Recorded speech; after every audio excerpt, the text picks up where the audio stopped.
To further combat inflation, we will not only be reducing the cost of energy, but will be ending the flagrant waste of taxpayer dollars.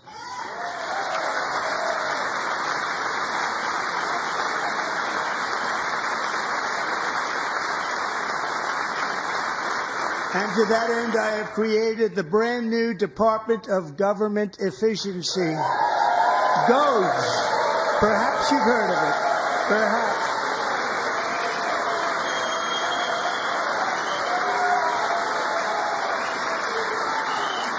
Which is headed by Elon Musk, who is in the gallery tonight.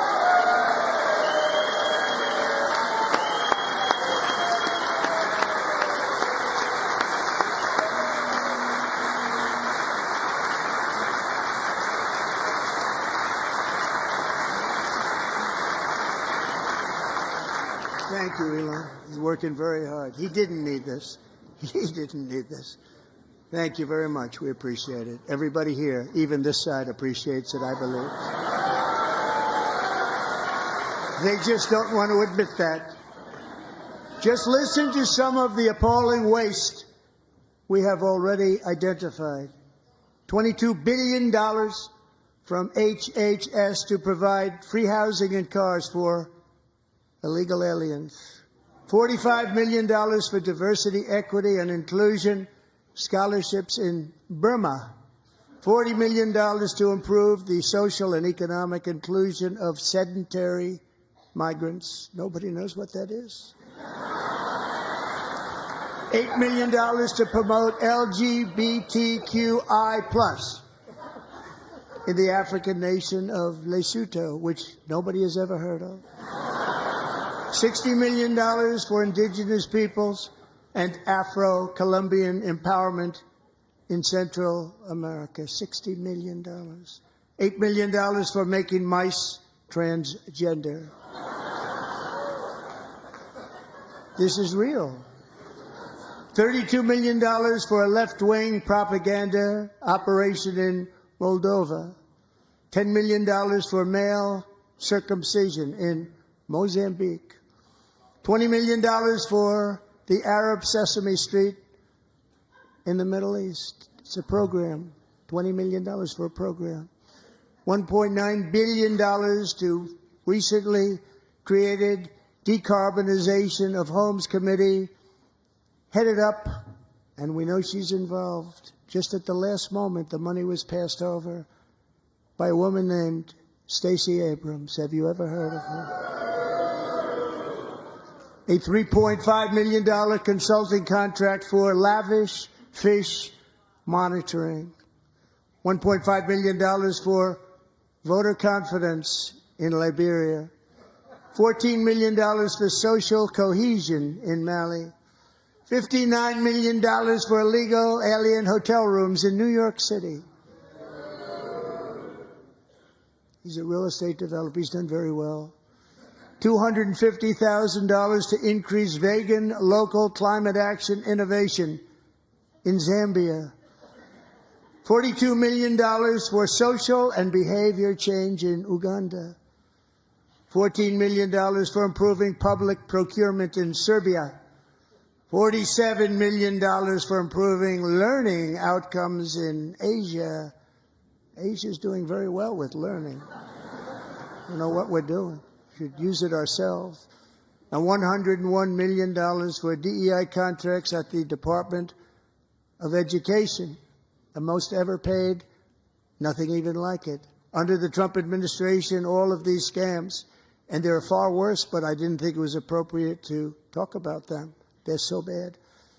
Many more have been found out and exposed and swiftly terminated by a group of very intelligent, mostly young people, headed up by Elon, and we appreciate it. We found hundreds of billions of dollars of fraud.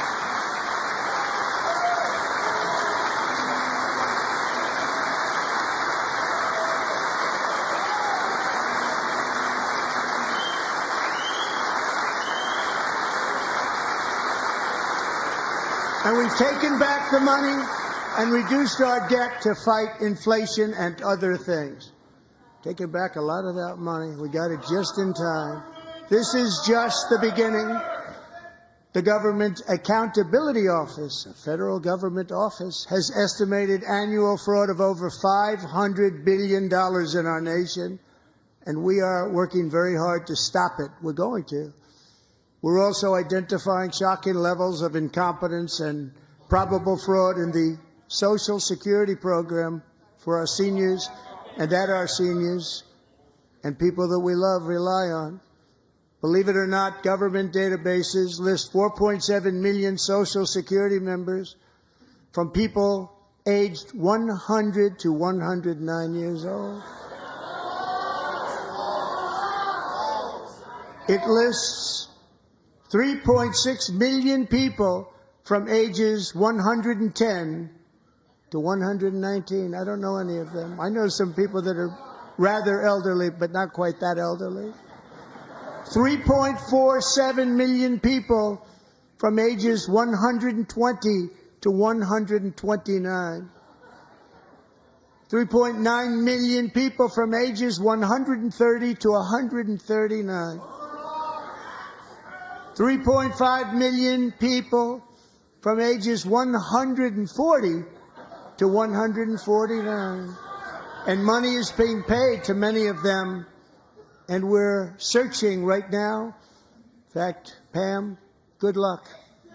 Good luck. You're going to find it. But a lot of money is paid out to people because it just keeps getting paid, and nobody does. And it really hurts Social Security and hurts our country. 1.3 million people from ages 150 to 159, and over 130,000 people, according to the Social Security databases, are age over 160 years old. We have a healthier country than I thought, Bobby.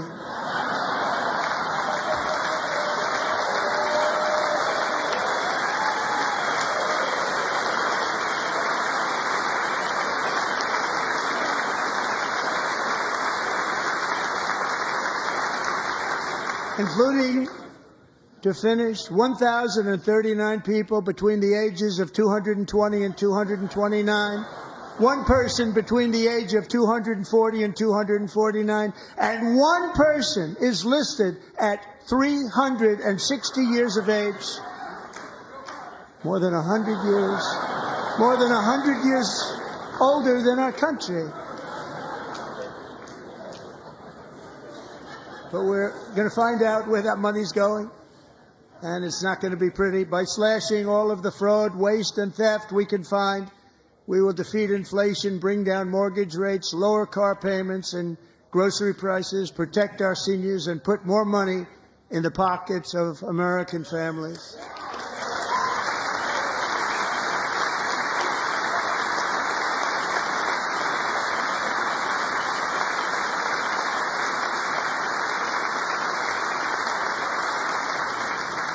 And today, interest rates took a beautiful drop, big, beautiful drop. It's about time. And in the near future, I want to do what has not been done in 24 years, balance the federal budget. We're going to balance it.